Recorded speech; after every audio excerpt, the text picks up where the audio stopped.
today on this episode, we are going to be breaking down the NASCAR seasons by the numbers, by a graph I made from our hit the gas or hit the brakes this season. We're going to get into all of that right now.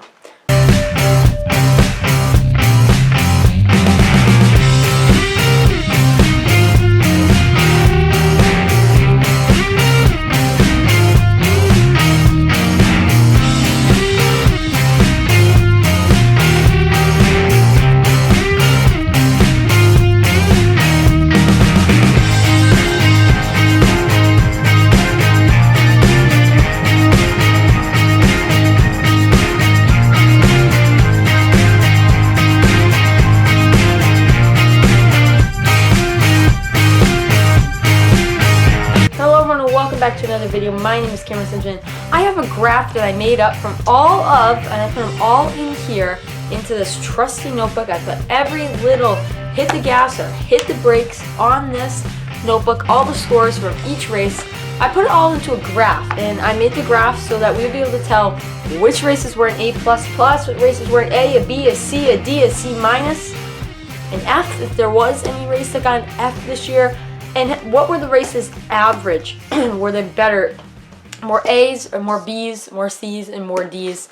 I'll read you a notebook and give you a quick recap, and we'll also look at this graph to determine from my opinion, because these are my opinions on each race, whether or not the season was good, bad, or absolutely ugly. So, first of all, my thoughts on the season overall. A very interesting NASCAR season, a back to normal NASCAR season, because we got to see drivers back on the racetrack again that we have not seen in a while. We got to see teams competing again, which we have not seen in a while, in a high level of competition. We had to see a more normal level of racing than we did before. We did get to see a little more practice in qualifying. We got to see a little bit more stuff than we see in past seasons, and it was very good to see NASCAR drivers out on the track again in competitive level, and a much better season than last year, much more normal season, a full season, on schedule season. That was very impressive and something that will be a great comeback season into next year. Hopefully we'll get practice and qualifying back. It will be even better. So I'm going to pop up the graph right now. Here is the pie chart that I made on the screen, and we have an A section, a B section, a C section, a D section. I did put a C- section in there because that is the difference between a C and a C-. One's a hit the gas, one's a hit the brakes, and I put an A++. There's all your numbers. We have a majority of the season was an A, and here you go. This whole section right here on the right of your screen basically is all hit the gas. All of this is a big chunk of this is a hit the gas season. Look at how huge the chunk was that was hit the gas, but look how big the chunk was that was an A and a B, and those are really good races. Now, C+ is right? A C+ is kind of an race. We don't really, C+ could be a hit the brakes, right? Maybe we'll have to crunch down a little more, but a C or a C+ also counts as hit the gas, and there was a majority of those this season as well. So look at our A's. 31% of the races this year were A's. That means A+, an A, an A, or an A-. 31% of the NASCAR races this season were those. That just shows right there. Then this is in my opinion. Remember, this is what my numbers were in this notebook from the hit the gas or hit the brakes meters this year from what I did.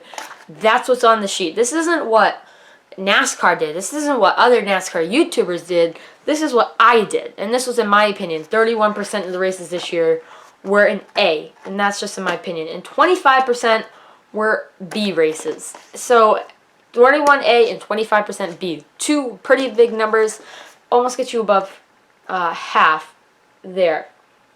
Yeah, it does get you above half on that one. So great numbers for NASCAR to look at. For me, and if average, not an average, I watch every week, but your normal NASCAR fan to say, I really liked more races than I didn't. Half of the races this season I liked more than I didn't like, and that's something that's good for NASCAR. Now, I don't know about you guys if you would have 31% A, but from what we did this year, 31% of those races were A's and B's. C's were 17%. So there you go. Hit the gas. Look at this huge chunk hit the gas has over all the other ones. 17.1% this season were a C. We had two just regular old C's and a couple C pluses. Those count. That's what those are, C's and C pluses. 17.1% of all of it this year was a C or a C plus.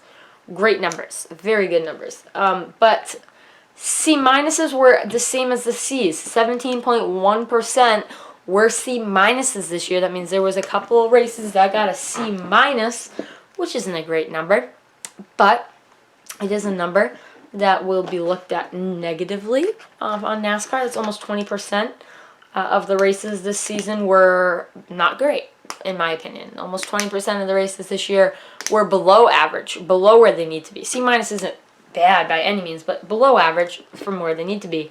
In 5%, which I think is about 2 races, were a D plus, a D minus, or a D. All 3 of those, it's still a pretty low number to have all 3 of those this year. 5.7%, very good grades by NASCAR this year. They got 31% of their season in A, 25% of their season in B, 17% of their season in C, C minus 17.1%, almost 20% of their season. 5.7% is a D. That's great. And I don't see a single F here. There was never not a failed race this season, in my opinion. I did not fail a race this year. And I did give a race the best grade you can get. One race got an A++. That is a 2.9%, almost 3%, because that one race equaled up to 3%. They got an A++ there. So I know I'm not a very big mathematical person, especially if you saw my math grades. I'm not the biggest mathematical person there is, but I did put together this chart, so here's a look.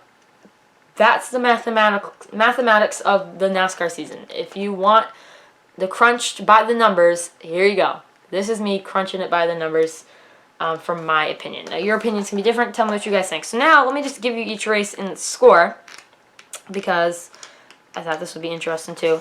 So, Daytona 500 got a C+. This is not, we did not put the Clash in here.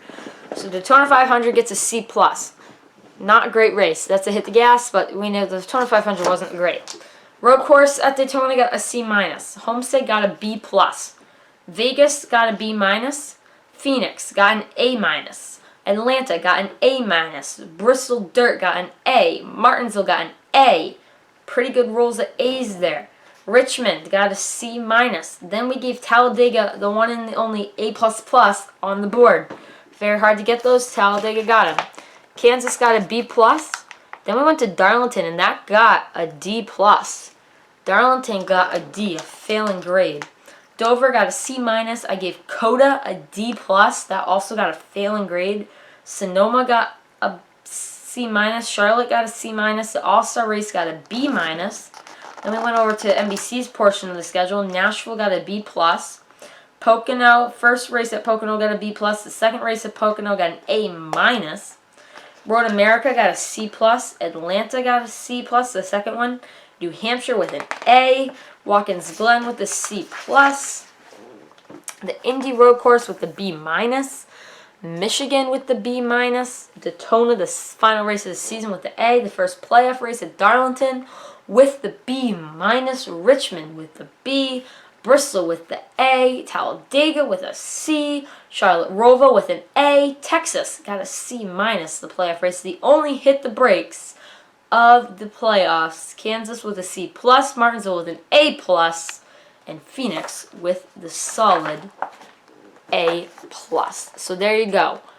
Great racing throughout the season. If you missed any grade and you want to hear it back, I'll put the number that we started listing them off there.